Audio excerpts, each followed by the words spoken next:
অবৈধভাবে সীমান্ত অতিক্রমের দায়ে 2 ভারতীয় নাগরিক আটক করেছে border guard Bangladesh 47 BGB Kushtia battalion.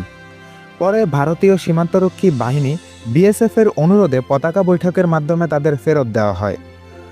বুধবার দুপুরে কুষ্টিয়া ব্যাটালিয়নের 47 অধিনায়ক লেফটেন্যান্ট কর্নেল মাহবুব মুর্শেদ রহমান এ তথ্য নিশ্চিত করেছেন। আটক ভারতীয়রা হলেন ভারতের মুর্শিদাবাদ জেলার জলাঙ্গি থানার বিশ্বাসপাড়া গ্রামের মৃত ইমাম বক্সের ছেলে আবু সাইদ ও একই এলাকার মৃত শরৎ হালদারের ছেলে Kanu Haldar. Border guard Bangladesh Kushtia battalion অধিনায়ক লেফটেন্যান্ট কর্নেল মাহবুব মুর্শেদ রহমান জানান, মঙ্গলবার 1:30টার দিকে কুষ্টিয়া ব্যাটালিয়নের আওতাধীন দৌলতপুর উপজেলার চিলমারি বিওপির দায়িত্বপূর্ণ এলাকার সীমান্ত পিলার 8513 থেকে আনুমানিক 50 গজ বাংলাদেশের অভ্যন্তরে আলিমডোবা মাঠ নামক স্থান থেকে 2 ভারতীয় নাগরিককে অবৈধভাবে সীমান্ত অতিক্রমের দায়ে আটক করা হয়।